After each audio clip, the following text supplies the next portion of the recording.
we've established our genetic risk or family risk. What are some things that we can do that we can affect to reduce the risk of stroke in the future?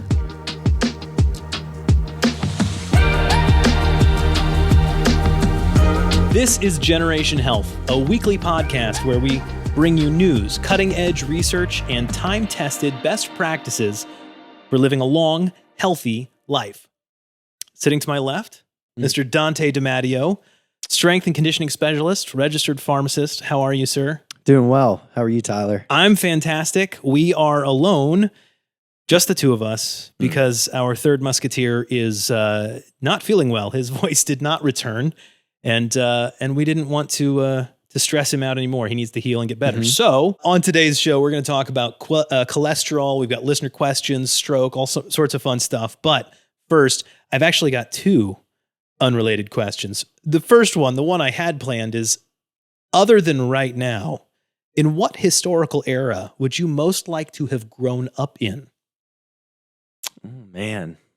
I don't know. Maybe like off the top of my head, the 60s sounds Wow. Sounds like it would be fun. Didn't go far back, just the 60s. Yeah. All right. Yeah. How about you? I don't know. I'd love to be in the Renaissance, maybe? Or yeah. like the Greco-Roman period, assuming I, was actually Greek or Roman and a citizen and not a slave or something like that. That would be awful. But there's no other time. I want to be alive right now, not any other time. Yeah. So it's a bad question. No, that's the good answer. Like I couldn't even go back that far because I was thinking like, I'm good with this, I guess. So, my mind just wouldn't let me go 10 years, far. But 10 years prior than I did, maybe. I don't know. Okay. Well, that was one question. Without Joey here to flesh it out, it just kind of ended fast. Yeah, he would have had something. All right. Well, since he's not here, I have a second question. Yeah. Speaking of growing up, what was your brother's most annoying habit growing up? I mean, I can think of like funny instances of like random things that he did, but annoying habits. I felt like he would always hog the basement. Yeah. Like as I got older. Yeah. And so I guess that was more of a habitual thing. Was that like the hangout spot? That was the hangout spot. So he would like sleep in, and the basement was like a sought after, the basement. Sure. Right? Like you got the TV, the video games are down there. It's darker. You could sleep in. It was just this. Oh, maybe wow. Him and I like viewed it the same way, kind of. Probably. So it was like, again, it was this highly sought after part of the house wherever we lived. It was like the basement. Most annoying habits of my brothers. When my brothers would go into my room and take my stuff without asking, which I understand. They liked me, and that was cool. But also, don't touch my stuff, Nathan. All right. Oh my gosh. All right. So Kendall emailed us. You can email questions to questions@askjoedimatteo.com. That is where we get questions and how we answer them on a show. So Kendall emailed and said, how can we prevent a stroke as we age? That's a big one. I mean, it's certainly a great question. I mean, it's something that in a roundabout way, like we kind of all need to be thinking about. Absolutely. Maybe not so, maybe Kendall, she had, her grandfather had a stroke, her mother had a stroke, or she works where strokes occur. She'd seen a stroke. And then there's the whole side of what do you do when you see somebody maybe exhibiting symptoms of a stroke? So the point is, it is something we should all be thinking about or could be thinking about. But with that, there's many inputs that would confer stroke risk for an individual. So firstly, like what are we actually talking about when we're referring to a stroke? The easiest way to break it down would to just be in its two biggest categories. Okay. So there are hemorrhagic strokes and there are ischemic strokes. So with hemorrhagic strokes, they're less common, and this will either encompass like bleeding of the brain tissue itself or bleeding just outside the brain tissue, but still within the skull. And then there's ischemic strokes, which we're more familiar with, I would say, and they do happen more frequently. The blood supply to the brain is ultimately decreased for whatever reason, and it could be a local obstruction, it could be a peripheral obstruction, and that's again when we lack blood flow to the actual brain. Okay, so hemorrhagic is when there's bleeding. There's bleeding. There's a break in the vein or something, and then you have. Is that where you get like blood buildup on the brain? That's what they're referring to. Okay, definitely. And then the other is just for whatever reason, blood flow gets cut off to the brain. Yeah, but it's not just like if you have your aortic artery squeezed or whatever, you can pass out from that. Mm-hmm. A stroke is something internal that's caused by issues there, right? Yes, there's a clot that broke loose. There's an infarct. There's something that precipitated, symptoms of some sort in the person. Okay, so all right. And then eventually, I mean, it's basically like a heart attack of the brain. So in a heart attack, Makes sense. part of your ultimately, like your heart muscle could die, right, and stop functioning, and that's what you fear happens with a stroke. Some part of the brain dies, and all the different parts of the brain are responsible for different actions. So that's maybe why you'll see facial drooping or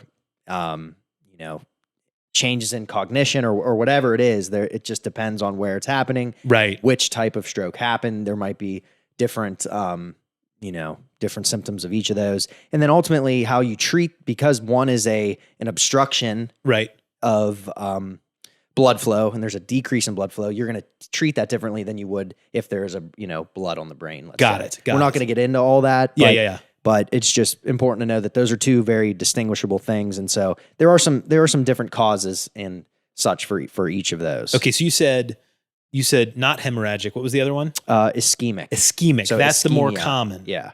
Okay. So what are the I don't know if causes is the right word. I guess it is. What are the things to look for that lead to an ischemic stroke? Mm-hmm.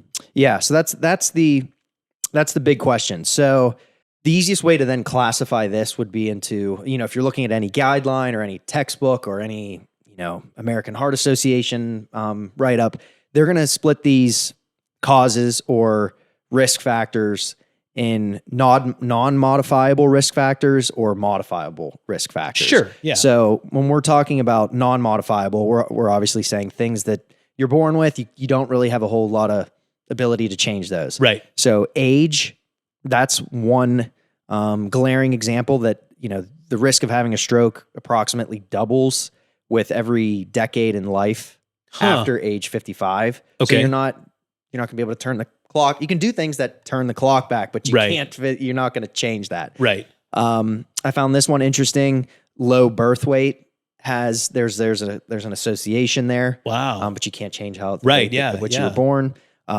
There are, with many disease states and issues, there's a race and ethnicity component. Certain demographics are more greater association with that.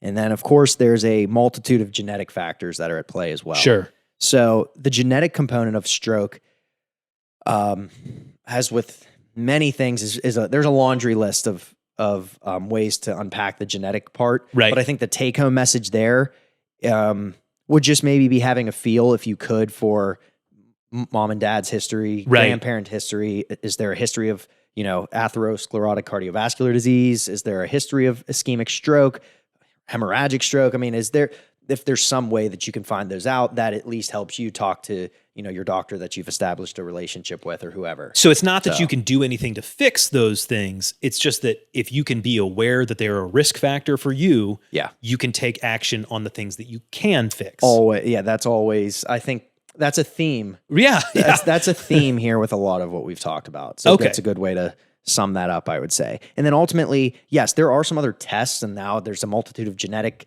testing and such for different cancers. And there are, I suppose, certain genes that may predispose somebody to, heightened stroke risk. So again, not that you need to know all that stuff, but at least if you bring that up and doc hears that you on your mother's side, there's 4 different ischemic strokes, then it will maybe prompt some further evaluation. Absolutely. In addition. So, okay. So we've established our genetic risk or family risk. What are some things that we can do that we can affect to reduce the risk of stroke in the future? So uniformly speaking, hypertension is going to be the most important modifiable risk factor that we want to think about here. Yep. And even just mechanically and physically, it makes sense if you have this outflow of too much pressure on the blood vessels, you can see how there is the potential for bursting in the arteries or stress on the arterial walls. Yeah. And ultimately things that are just make you more likely to have an infarct of some sort, whether that's the heart or stroke. But specifically here, untreated hypertension, persistently elevated blood pressure, even if it's a little bit low, that's when you see somebody's risk become a little more noted. Is hypertension and high blood pressure, are those the same thing? Synonymous. It's just the Yes. technical term? Mm-hmm. Okay. All right. So a lot of, you and I off camera were talking about, the different blood pressure guidelines that have existed, Yeah. and how they've changed over time, and I'm not going to go into all of that, but your goal, no matter who you are, is 120 over 80. Okay. Before there were different classifications. You'd maybe be pre-hypertensive, and they watch you. If you're in this range, you're just above the cut point. Now, no matter what your age is, they're looking to get you into that range again, because even if it's slightly Slight elevated, elevation. just that persistent elevation over the years Right. is enough to confer additional risk. Right. Because you're putting extra stress on those body parts that are continuing to work 24/7 Mm-hmm. all of your life.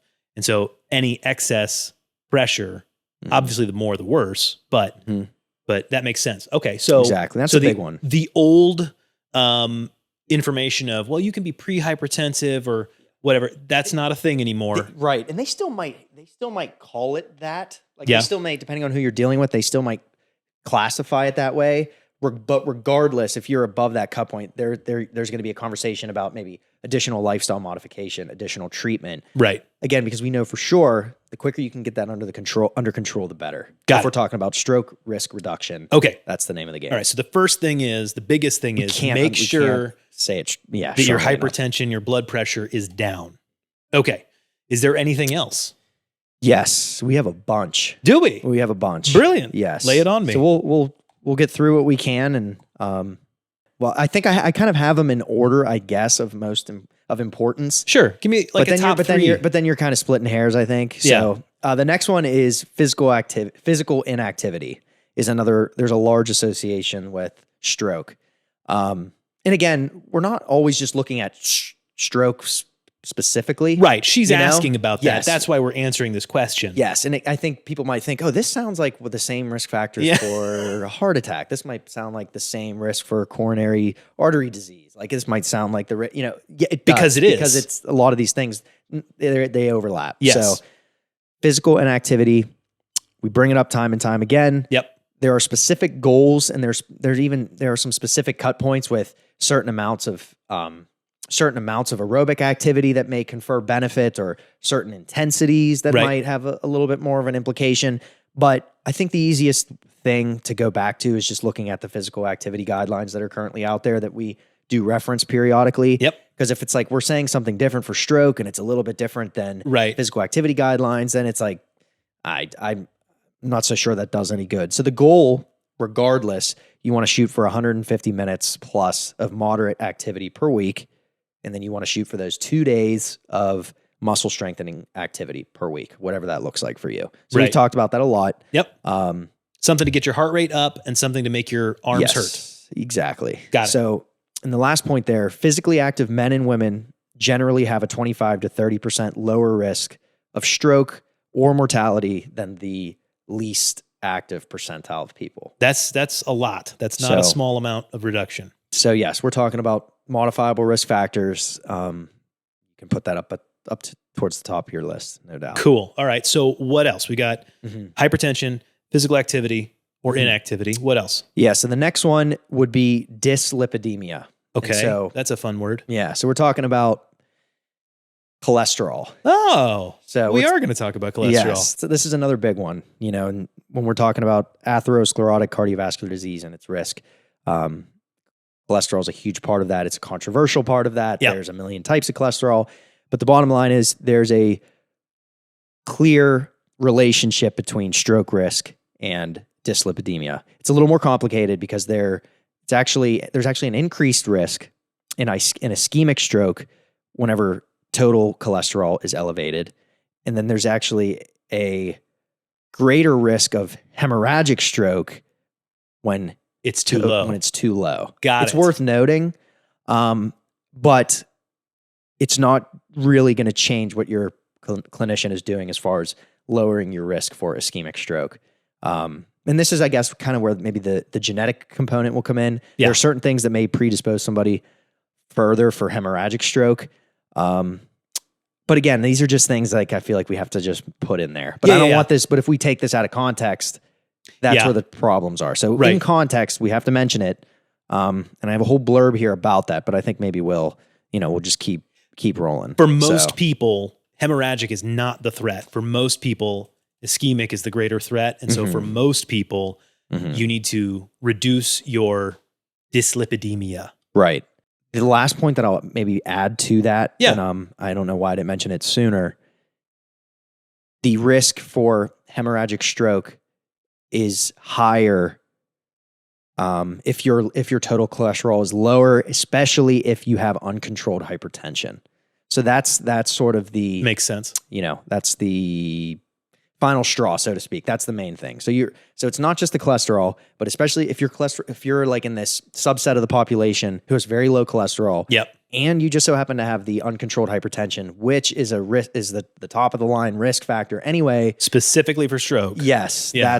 That's the case where I think this is most it's most prevalent. So got it. I digress. We can move on from that point. Yeah.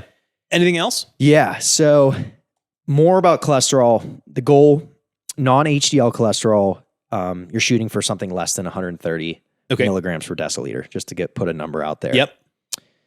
It's a superior predictor of heart disease risk. And now we're bringing in the whole picture. We're going there. Yeah. Could probably skip some of the details, but yes, it's a great predictor of heart disease risk. The point with the non-HDL cholesterol is that it includes the other atherogenic particles. So meaning these are the particles that are more likely to show up, when things are bad. Yes. When you look at the arterial walls or blood vessels, it's these atherogenic particles that are getting stuck and leaving their gunk and their cholesterol behind. It's these are the ones. Okay. All right. So that's the big thing there. And so whether it's lifestyle and or pharmacological intervention, it's critical to get these levels of cholesterol under control. Okay. So I think we'll leave it there. We can just keep rolling with some of the other big ones. All right. Is there anything else for stroke before? Because we are going to dive into cholesterol here in a second. Yeah. So diabetes. Yep. Another huge one. There's a twofold increased risk in stroke for diabetic patients. Really? Yes. So it's, it's critical to be, managing that in and of itself, it's critical. Yeah. Diabetes is no joke. Yes. And so it can obviously just precipitate other issues with cardiovascular disease. And even not just diabetics, we're talking about even pre-diabetics are also at an increased risk. And so this is similar. So there's something to do with the insulin sensitivity then. Mm-hmm. Definitely. It's critical, again, just how we mentioned the slightly elevated blood pressure readings over time. Yeah. That persistence, even if you're in your 20s and your 30s and it's a little bit elevated. Yep. It's an analogous scenario with blood glucose. If there are things that lead us to believe there's some insulin resistance going on, even if it's mild, you hate to be like, oh, the damage is being done, in your 20s and 30s. But the earlier that we recognize that and start to do something about it is better. That makes sense. It's the same approach. Yeah. Okay. All right. So let me see if I've got all this so far. We want to prevent a stroke as we age. I don't know that there's a way to prevent it fully, but we're reducing risk. Yeah. There's things we can do something about and things we can't do anything about. The things we can't do anything about are like genetics. It's just the way you are. But the things we can do something about, you're talking about hypertension or high blood pressure. You're talking about being active. You're talking about making sure cholesterol is controlled. And you just said it. What was the last one? Diabetes, pre-diabetes, right. diabetes, anything blood sugar related. Yeah, making sure that your blood sugar and insulin are controlled. Okay. Any other major factors we could throw in there? Yeah. I'll just list them. Yeah, do it. So we got diet and nutrition, which they have that makes sense. They have inputs on the things we already mentioned. Yep. There are certain nutrients that may confer different risk. We can get to that eventually. So diet, nutrition, obesity is another modifiable risk factor. Smoking. Yep. Oh yeah. Always. Alcohol consumption. Atrial fibrillation is a big one. Okay. And so this is why with AFib, you will often see patients, and most patients will be taking a blood thinner of some sort, because that arrhythmic nature of the heart that's occurring, those chaotic rhythms, they cause the blood to collect in places they shouldn't, and so then you have these potential for clotting. Issues. Got it. Is AFib itself something you can do something about? I mean, that's, if you've got it, you've got it. It's not like So you can have procedures done to essentially ablate the arrhythmia that exists. Certainly not something that's helpless. There's ways you can control rate, you can control rhythm, and that's with different medications. And then again, it's a risk reduction perspective when you see somebody with AFib and they're taking a blood thinner. So there are many ways to manage it. The problem is these heart rhythms can be immensely fatal when they go ignored or they're just not being properly treated. So that's we could have put that one up higher. Sure. For sure. It's something to be mindful of. And AFib there's a genetic component to that too. That's what I was thinking. You know what I mean? So my goodness, we could just talk about AFib if we wanted. So. We can do that sometime. But you're talking about, okay, so you said diet, exercise, obesity, diabetes, pre-diabetes, like these are all things that are really interconnected. Exactly. So it's not like take this supplement and you won't have a stroke. Stroke is a serious risk if you are out of control in a lot of different ways. Yeah. Do what you can to manage these different factors. Yeah. And maybe it is with a supplement. Yeah. Partially. Yeah. Maybe it is with lifestyle. Maybe you are on a blood thinner. Maybe you are on metformin to control your blood glucose and A1C. So it's, barbell medicine always puts it this way. There are many levers to pull here. Yeah. And you try to go for the ones that you can. Right. And we know there are ways we can get blood glucose under control. We know there are medications that can get our blood pressure under control. We know we can help with rate and rhythm and, blood clotting risk and all that sort of stuff. So we're just looking to hit all of those factors. As much as possible. Yeah. Got it. The last one. Yeah. And there's more. There are more even. And there's just, it's a, there's subcategories. Yeah. Categories. This is a lot. But the last one is people, I think if they will have spent any time listening to this show, they would have heard me mention sleep apnea like 16 times already. Yes. And so sleep disordered breathing is another risk factor in and of itself for stroke. Wow. So this is just another reason to check in on your sleep, not to be neurotic about it. But if your partner notices snoring, if you notice snoring, if you notice the excessive daytime sleepiness, anything like that, we've already talked about the stop bang questionnaire that you can take. And it just asks you 5-6 questions. You can even take that to your yearly checkup or whatever. You can do an online, you can set up an online sleep study yourself if you're that kind of person. I've done that. But the point is another lever to pull. Something that gets missed. Unfortunately, you think I'm fit, I'm good. I sleep okay. I get my 6-7 hours. It's out there and it does more harm from a risk perspective, than even just with stroke. It has an impact on many things. Wow. So, okay. All right. So those are the big ones. Non-modifiable, modifiable risk factors for stroke. Okay. So. Are there any, you mentioned supplements, is there anything in particular that somebody should be looking into if they're trying to mitigate stroke risk because they've found that they are at a higher risk level? That's a good question. I think that we've probably answered them in a roundabout way. You know what I mean? We've talked about insulin resistance. We've mentioned things like chromium. We've mentioned other herbal products and such that can help. We've talked about different protein products and meal replacement products or certain things you can add to your diet that might help you start to incorporate a healthier dietary pattern. Like there are some things you can do. Yeah. But the stock answer here is that if you look at each one of these categories, there are some things that you can do in each of those from a supplement perspective that have probably just been that we've probably, answered at a certain point. Fair enough. So, all right. Let's see here. We got another email. This one's from Linda. She asked, what is the best way? Oh, here we go. What's the best way to lower high LDL cholesterol? So let's talk about cholesterol. Yeah.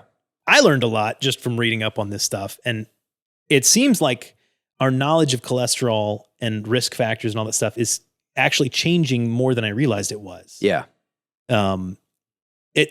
In my experience, I know cholesterol is bad. I know it gunks up your arteries, and you shouldn't eat cheeseburgers because that's how you get high cholesterol. Mm-hmm. Yeah. And that's the truth, right? In part. Partially. Okay. Yeah. What is going on? Tell us all about cholesterol. Yeah. No, and just to kind of sum up what you said there, we're learning more and more about the, individual components of a cholesterol screening or blood cholesterol panel and the implications for the different types of particles and the size of the particles and things that, again, are modifiable and not necessarily modifiable. Sure. So it is, I guess that's more or less just a teaser to what's to come with a lot of this stuff. But yeah. So what is cholesterol? Yeah. We'll start there. Mm-hmm. So cholesterol is, chemically classified as a lipid. So the way to think about that is it's something that can't be dissolved in water. So you just think of the old oil and water example. Right. You try to put some olive oil in your water and it doesn't work. Or you're making salad dressing and you got to put the emulsifier in there. You put the mustard with the olive oil. Oh yeah, it's good stuff. The vinegar. See? I might need some of that later. For sure. That was the cooking lesson for the day. We'll put that recipe down in the comments. Yeah. So it's a lipid. It's a lipid. And it's important to mention that cholesterol it plays many vital roles throughout the body. It's essential for cell structure, function, and the overall fluidity and malleability of the cell. Okay. And it's important for brain function. It's important for the production of hormones, as it's a precursor to things like vitamin D, our sex hormones, so testosterone, the estrogens, progesterone, and then also a precursor to cortisol, our body's stress hormone. Okay. So it's absolutely essential that it exists. So there's a reason we have cholesterol. Mm-hmm. It's not like an invasive thing. Yes. It's part of your body. Yes. And so that's okay. That's a lot of, where the confusion comes in. It's like, I have high cholesterol because I eat a diet that's high in cholesterol. Right. And for some people, they might eat such a high volume of high cholesterol containing foods that could have an issue. Right. But we'll see that's not typically the silver bullet as far as increasing our blood cholesterol levels. Okay. And even to go back to a little more of the basics here, every cell in the body is capable of producing cholesterol. No kidding. Yes. Literally every cell. Mm-hmm. And so because of this, due to the tight regulation of this process of this cholesterol production, we're not really relying on getting additional cholesterol from the diet. So my sense of it is, and my understanding, and maybe I'm kind of wrong here, but what you're eating and what you're consuming from your diet, let's say it is a little bit higher in cholesterol. Sure. Your cells, I suppose, are going to just kind of down-regulate the amounts that they need to produce, and vice versa. If you're somebody that's not eating a diet high in cholesterol, you are probably just upregulating in a very complex way to make sure that your cells have enough cholesterol to function. Your sex hormones have enough cholesterol to function. So it's a lot of this is just so much bigger than the dietary cholesterol component. We're talking about physiologic, endogenous cholesterol in the body. Yeah. We're going to kind of ignore, just to keep things moving, we're going to maybe ignore a lot of the dietary components of cholesterol containing foods. Because I remember when I was a kid, I was told that I had high cholesterol. I say a kid, I was like 10 and they tested my blood and they said, you got high cholesterol, no more McDonald's. Yeah. Which was probably a good choice ultimately. But we are not talking about dietary cholesterol for the most part, because that is not the most effective way to manipulate our levels. Yes, if you're in this case, you are looking to lower LDL cholesterol, you're looking to lower total cholesterol, typically it's not the best route to do so. Okay. Again, it's not that it has no effect, but again, Right. there's something much deeper in our biology that's occurring, as far as what the cells are producing, what your intake is. Right. And we talk about cells specifically, a majority of this production is coming from the liver. So there's just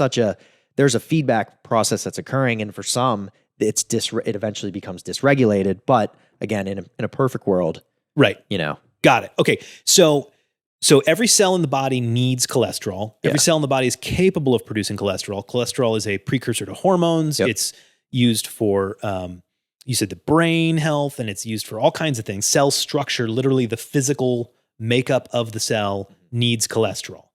Okay. So even if we eat it or whatever, it's getting transported through the body. Is that presumably happening in the bloodstream? Is that what's going on? Yes. And the digestive part of how we break down cholesterol is a little more complicated. Sure. I would say. And I would say we, more or less just give that the elementary treatment. Sure. Just say, yes, it's going through the bloodstream. What you eat just does less than what you would think, potentially. Okay. And when it goes through the bloodstream, you said it's a lipid. Exactly. I see. The blood is not lipid. The blood is what? Water-based? It's mainly water. Okay. Yeah, you're looking at blood plasma, it's majority water. Okay. And so back to the oil and water example, that's the tie-in. So cholesterol would not be able to dissolve or move around properly, be transported throughout the body in the blood, specifically the blood vessels, without these certain vehicles that are known as lipoproteins. And so essentially the makeup of a lipoprotein, it's the fatty interior, and then there are proteins, there's a protein casing that is more hydrophilic or more water-seeking, water-tolerable or whatever. And so that those lipoproteins are ultimately what can transport and do things. And that's what we're measuring on different blood panels. Okay. So let me make sure I'm getting this. So cholesterol itself is cholesterol. There's not different kinds of cholesterol. We talk about HDL and LDL. We're not actually talking about different kinds of cholesterol. We're talking about what was it? Lipoproteins, yes. Okay. So the lipoprotein is like the car that is transporting the cholesterol molecules through the bloodstream. Yes. And it works that way because the inside of it is a lipid. It's a lipolipid, and the protein portion on the outside is water soluble. And so it plays nice with the water and with the fat, holds it all together. Yes. Shoots it through the bloodstream. Exactly. And so looking further at these lipoproteins, depending on the size or the type, that's where the difference in potential to adhere to or to just pass through the vessel walls. So when these proteins bump into the blood vessels or they have a way of sticking to the blood vessels, it depends specifically on the size and type. And so the cholesterol that's riding on that lipoprotein is what's, gets left behind. Okay. And so that gunk, like you mentioned, can start to build up over time. And eventually that gunk, they become plaques. And so they're inflamed. Okay. Essentially all plaques they're inflamed cholesterol deposits that are what can lead to the, atherogenesis, the atherosclerotic cardiovascular disease, where we can see heart attack and stroke occur. Okay. All right. This is blowing my mind a little bit. Okay. Because this really is changing the way I understand all of this and fleshing it out radically. So the cholesterol particles themselves are neither here nor there, or they're neither good nor bad. They're something your body needs. The lipoproteins are transporting them through the body. If it was just cholesterol in the bloodstream, because it won't mix with water, it would just stick where it is and we would die instantly. Yeah, I assume if you were lacking carriers, I don't know. Yeah, I guess it just wouldn't function. Yeah, right. So they're wrapped up in the lipoproteins. There's different types and sizes of lipoproteins that determine whether or not they're the high density or the low density in terms of what it contains, and they have different risk factors, but the idea is the lipoproteins transported through the blood vessels, and sometimes due to whatever issue, the lipoprotein gets stuck in an artery, and when it does, it ejects its cholesterol and just is left there. Is that what's happening, and that's what turns into the plaque over time? Essentially. So the other, the key part of, when we just briefly mentioned plaques, and you're right, is the fact that they're inflamed cholesterol deposits. Okay. So it's when these, and again, a lot of this is going to be the broad stroke version, the Spark Notes version, and we get that. The inflamed cholesterol deposits. So when this cholesterol is in high amounts, when these lipoproteins specifically are, like we talked about with persistently elevated blood pressure, persistently elevated blood glucose, with that subtly persistent elevation in blood cholesterol and these lipoproteins, it's just enough over time to begin to adhere. Depending on the particle, there's different particles that have a different, have an affinity for different things. And so when like you said, the cholesterol gets dumped and left behind, it's not just the cholesterol that's causing the problems, it's the inflammatory response, which is a whole topic in and of itself that begins to, decrease your endothelial function and breaks down essentially just disrupts the function of how your normal blood vessels would be otherwise working. So it's a very, very complex process that's happening here. It's not just a simple matter of stop eating the cheeseburger necessarily. Like there's other things going on. Okay. Yeah. So tell me about, since lipoproteins seem to be the issue here, we've got different types. Right. High density, low density. Yeah. The high density, let's see if I remember this right. High density is the safer one. That's the good one. And it's smaller, which is thus the density, because you've got the same amount of cholesterol kind of packed into a smaller space. It's more dense. That's a good one, right? Mm-hmm. Yeah, technically, yes. And so, let's just run through a standard blood cholesterol panel. Okay. HDL cholesterol is something that pops up on there. Yes. So a standard panel will just give you a snapshot of the cholesterol that's being, again, carried by these specific lipoproteins. Okay. And so we're not necessarily just looking at this nebulous, like there's this cholesterol. What you're really looking at is the lipo, you want to know what the lipoprotein, how many lipoproteins and the difference between the certain lipoproteins. So why do we even care about these? Again, because heart disease or ASCVD risk is not just related to the amount of cholesterol present, but also how long the cholesterol is elevated. So I do really want to keep harping on that point, because you're sitting at home wondering, why does my doctor want to treat me so aggressively? My risk is only this. Why does my doctor want to treat me so aggressively with this statin? My risk is only this. I'm only 42. Like what? He needs to get off my back. I'm trying to work out. I'm trying to do these things. These clinicians, they're parsing through the research and they're seeing that the quicker that you can make a difference, the better. Right. That's all. From there, looking at this standard panel, you'll see at the top typically total cholesterol. Okay. And so this is the total amount of cholesterol on all of the lipoproteins. Okay. Okay. And so keep in mind, like you mentioned, the cholesterol that all of these different lipoproteins are carrying, they're generally the same. So for all intents and purposes of this conversation, it's the same cholesterol, just different lipoproteins. Okay. And so technically, this is where the technicality that I think you were getting to, there's really no good or bad cholesterol in that sense. There's kind of just good or bad or differences in the characteristics of the lipoproteins themselves. Okay. I think that's... Yeah, because everybody talks about good cholesterol and bad cholesterol. In a literal sense, that's not a thing. Right. And I get it. It's it's a tongue-in-cheek. It's an easy way to just say it. And it's whatever. We're going to say this the wrong thing too, invariably. If not now, then certainly in another video. Mm-hmm. But it's good lipoproteins and bad lipoproteins in a sense, not cholesterol itself. Yep. Okay. So HDL, LDL. You said there's total cholesterol. So we looked at the total. Yes. And then there's HDL and LDL. Mm-hmm. Looking further at the total cholesterol. So in a broad sense, those with lower densities are more atherogenic. And so when we say atherogenic, we just mean that they're more... You just think of that as like a bad term. It's more likely to cause the atherosclerosis. It's just the athero isn't really associated with any good in this case. Yeah. In this case. Yeah. Yeah. All right. Yeah. Right. Okay. So the thing is, the particles that are more atherogenic, they can more easily infiltrate the vessel walls and then leave behind the cholesterol that they're carrying. And so that's like the last sort of broad stroke that I think we need to, talk about. And so you mentioned HDL cholesterol, or HDL-C on your, blood work. This is the amount of cholesterol being carried on the high density lipoprotein specifically. Good. Just another routine of making the distinction, get in the routine.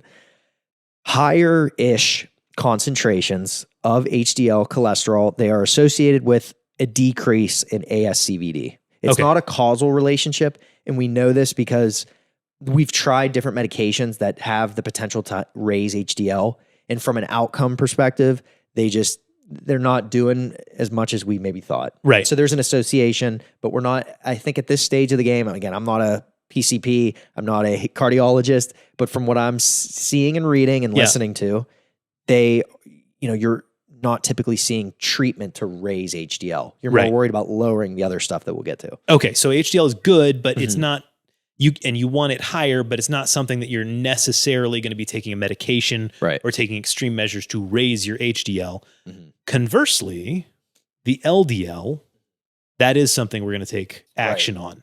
Right. And so even just looking at the structure real quick too, before, in the densities, looking at the structure of HDL, the HDL particle, it's a relatively smaller lipoprotein, but it's in a lower concentration, and it seemingly serves the function of removing fats and removing the cholesterol away from the cells and back to the liver for excretion. So I suppose that's why it's been given the good because it's taking so HDL lipoprotein is literally taking unneeded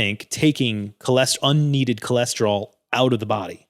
Basically, it plays more of that role. Okay, I want to say, and I'm eager to learn more about that. There's no doubt. Now we can start. This is where things with the nomenclature can even get a little more complicated. Yeah. So we'll do our best. So, in addition to this being HDL cholesterol, HDLC, these lipoproteins specifically carry a surface protein known as ApoA.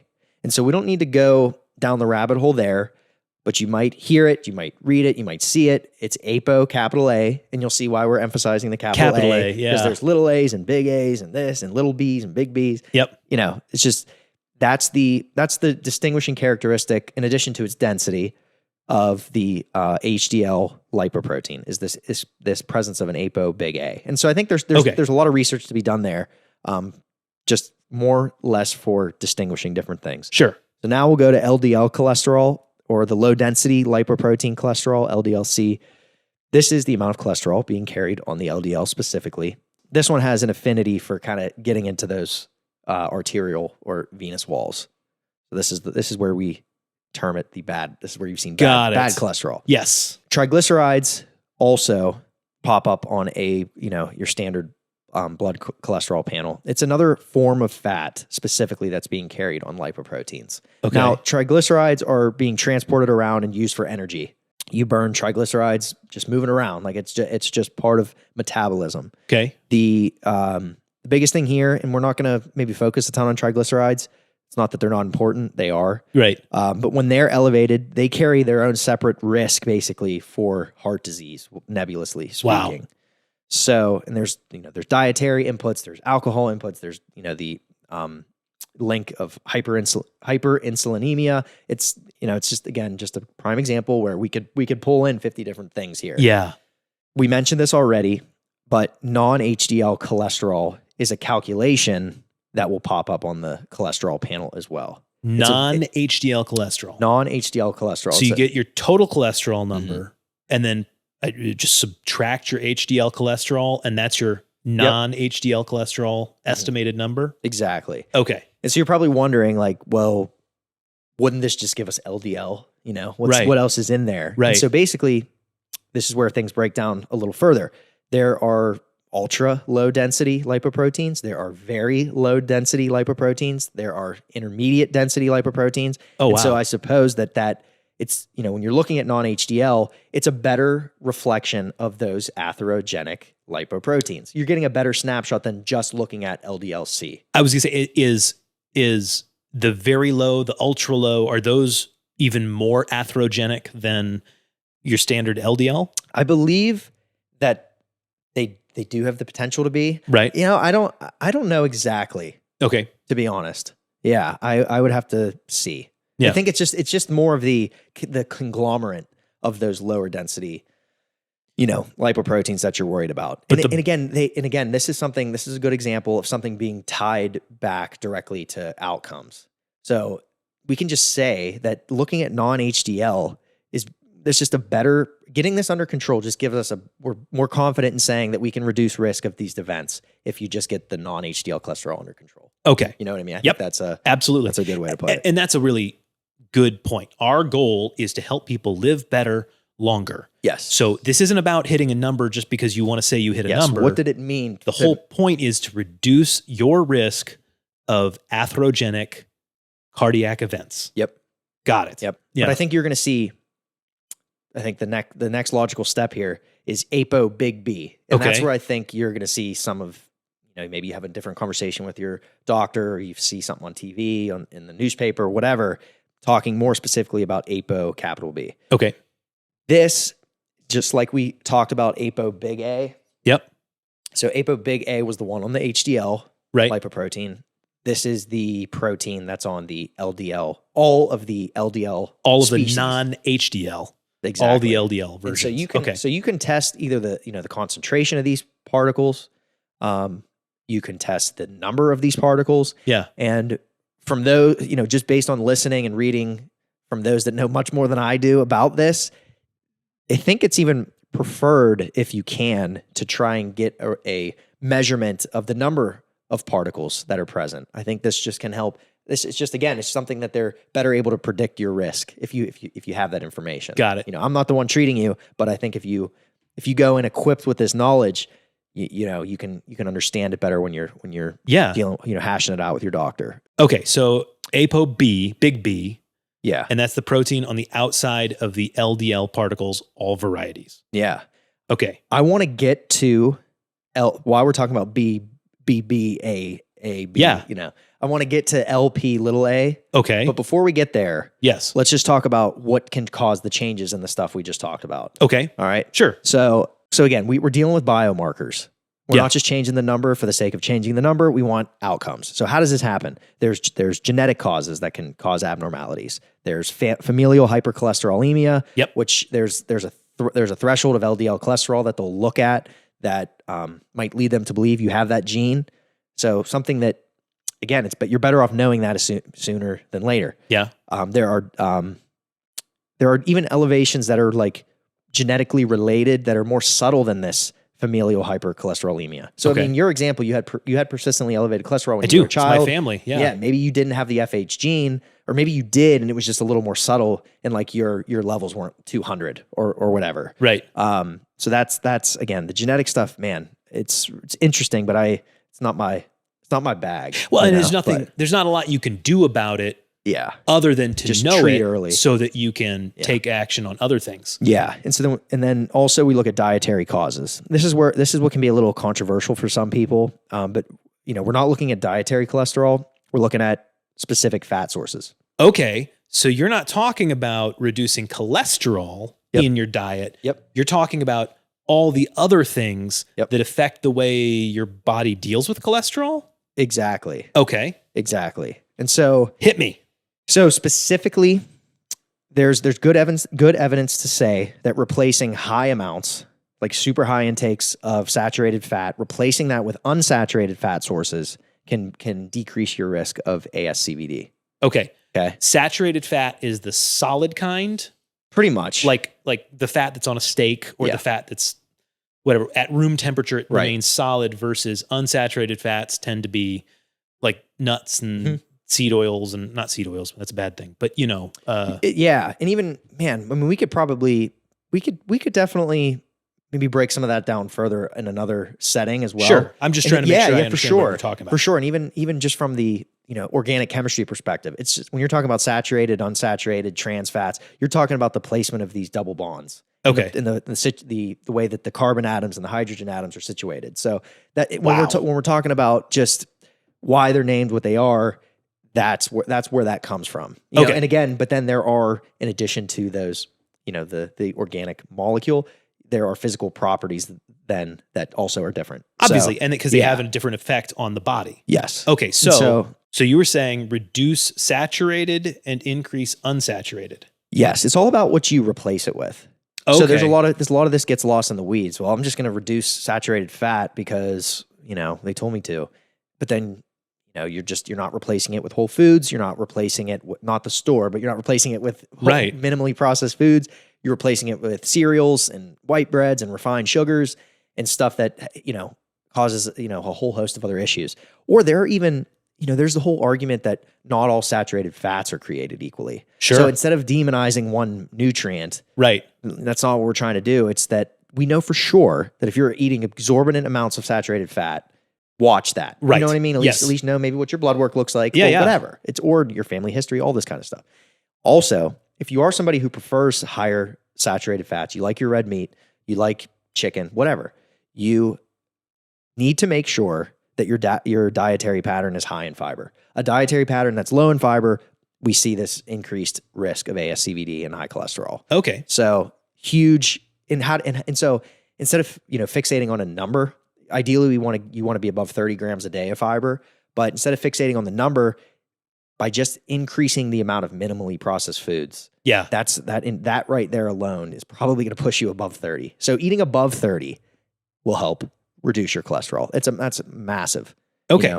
So you just again to kind of rehash here and simplify.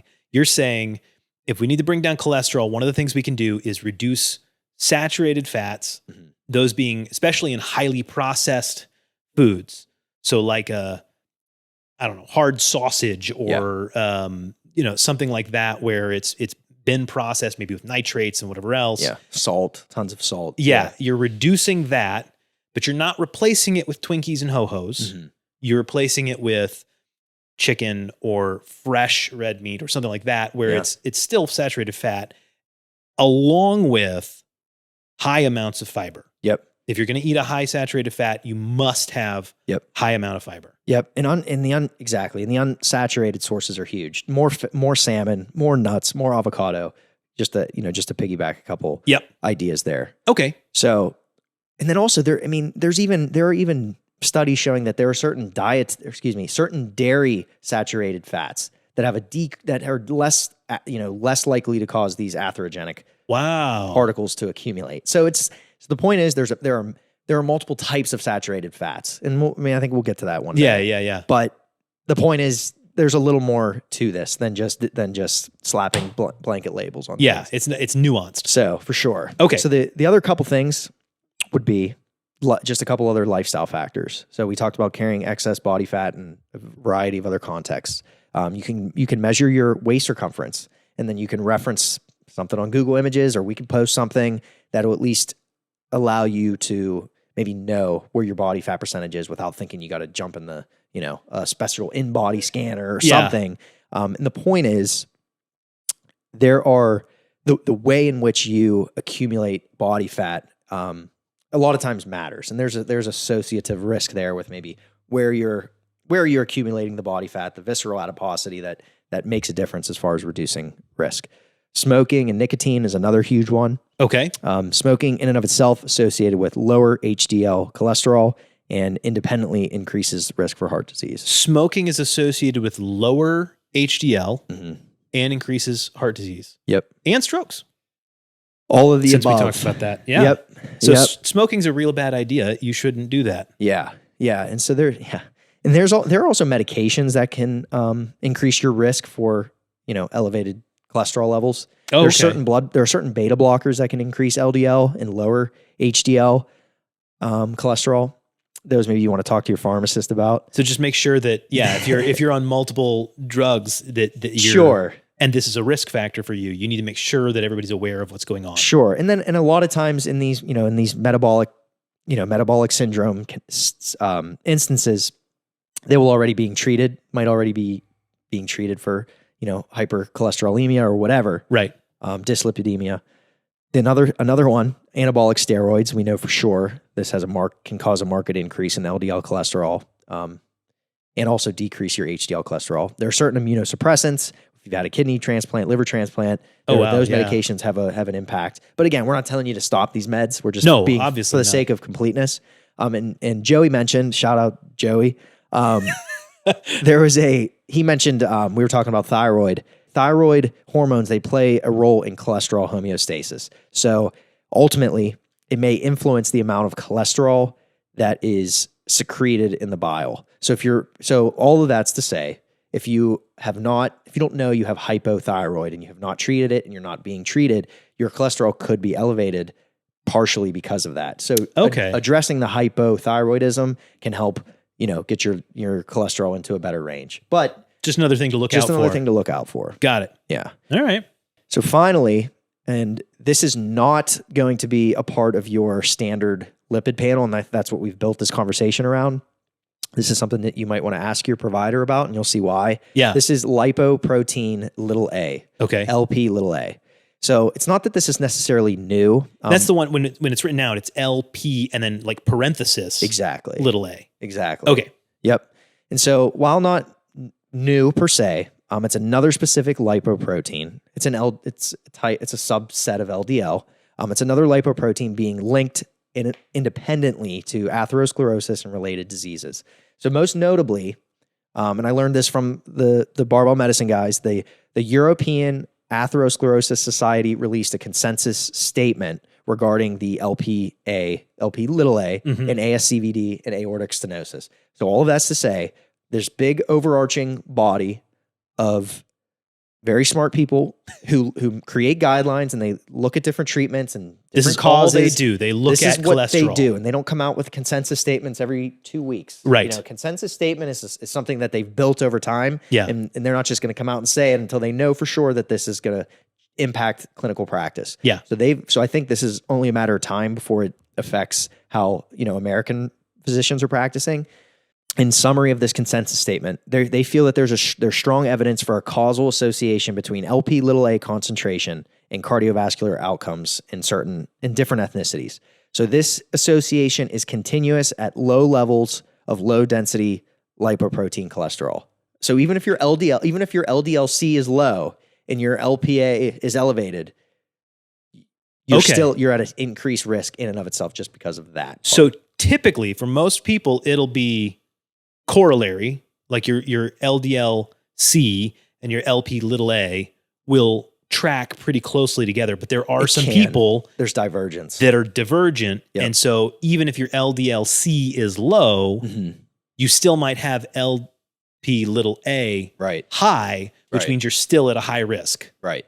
So you're saying the Europeans are saying this is something that needs to be tested for and looked out for because it can have serious ramifications and it isn't automatically screened for. It's not. And just knowing your LDL-C number isn't going to tell you whether or not you've got high amount of LP little a. Right. This is not the reason I didn't mention it with the standard panels, because you have control over a lot of what is measured in that panel.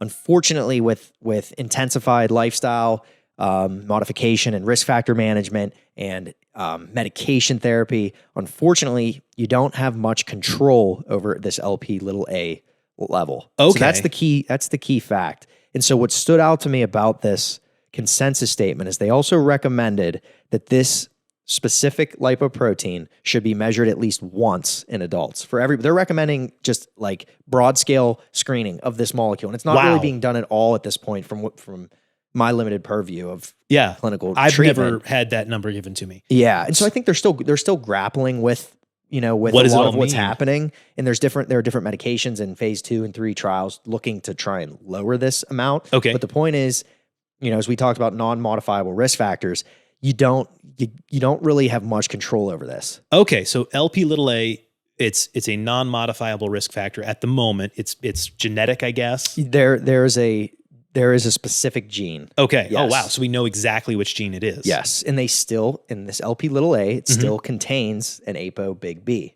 Wow. So okay. It's an LDL, it's an LDL particle. And that is an elevated risk factor that you cannot control at the moment. So if you have it, you can be tested at any point in time. Yeah. And they'll be able to tell you yes or no. Pretty much. And then based on that, how hard you might have to crank on every other element of your cholesterol to try and keep things safe. Even mentioning LP little a, like rewind that part, listen to that part. Just because you can't control the LP little a right now, as much as you might want to, That doesn't mean you just stop pulling the levers or you stop addressing the things that you can't control as far as this holistic risk reduction approach. Right. That's the name of the game. Yeah. I mean, we could have just basically said that. Yeah, So, that's well said. So, okay. So what are risk reduction things that we can do other than, you said diet, and diet specifically, we're talking about reducing, you said saturated fats, increasing unsaturated fats, increasing fiber intake, and fiber intake. Doing whatever you need to do to maintain a healthy weight, right, on excess body fat, reducing inflammation in general. Yes, since that's an element here. That is, and a lot of that it's hard to have control over that specifically, right? But there's ultimately ways. But yeah, the Joey would be sure to tell us about red yeast rice for sure. That's a supplement that helps. Yeah, definitely. It definitely helps. Works in a statin-like manner. And then you know what? There was the other interesting part about Lp(a) too. We were talking about the gene.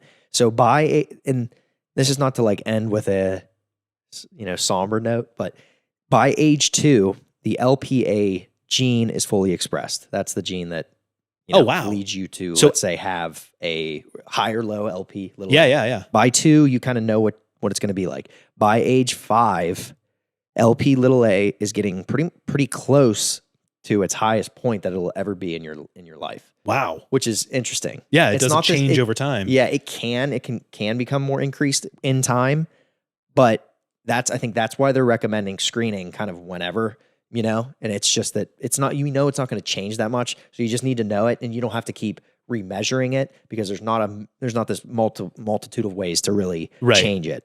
Okay, well but that's good. So no matter what, people can ask for that when they're getting a cholesterol blood screening done. They can just say, "Hey, please run this as well." Mm-hmm. Cool. Yeah. Well, I hate to be whatever, because potentially that's not something like maybe your insurance is going to cover at this time. You may have to pay an extra couple $100 for it. You may have to like twist an arm and a leg to get an explanation. Your doctor might say, like, "I don't understand why you want that." Yeah, and also because this really is like kind of cutting edge. If they're just talking about it in Europe right now, it is. This is not widely known necessarily. It is, and for those that I don't want to undersell this part of it, but your doctor might be thinking, okay, so I have this patient in front of me.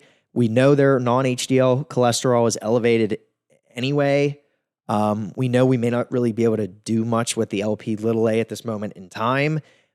Let's, that just might be their way of saying, hey, like let's just address and focus on the things that we still can focus on. Right. It's not a disregard for the Lp(a). Right. But this is especially important for somebody who, man, like maybe you're like, my cholesterol's not that high. Right. I'm only 30 some. Yeah. But I am curious. My mom had a heart attack. My dad had this, or stroke risk, and you have all these things.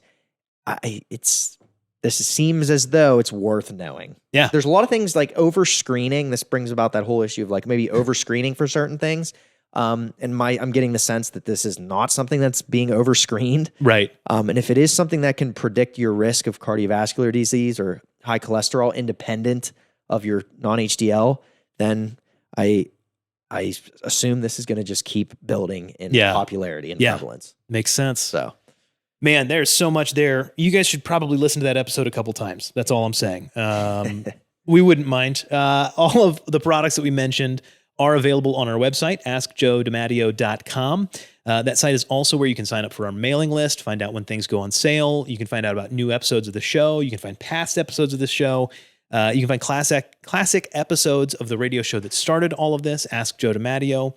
If you have a question, we want to hear about it. Email us, questions@askjoedimatteo.com. Show notes and any articles we reference will be available in the show notes on our site. If you are listening, you're missing half the fun. Well, a third of the fun, because Joey's not here. But just know that you can listen to the show in your different podcasting apps, but you can also watch it on YouTube or Rumble. It's all video there as well. Big thanks to Josiah Schweinberg, who's making us look good. Michael Deppish, our editor. Joyce Gibb, our nurse practitioner, who handles private consultations. Diane Silverman, who manages our product. Terry, who does scheduling. Cecilia, who does distribution. That's Dante DiMatteo. I'm Tyler Andrews, and that's it for us this week. The question is, what are you going to do with what you've learned? Are you just going to listen and be entertained? I hope so, because it was pretty entertaining today. It was. Or are you going to take action and be part of this Generation Health?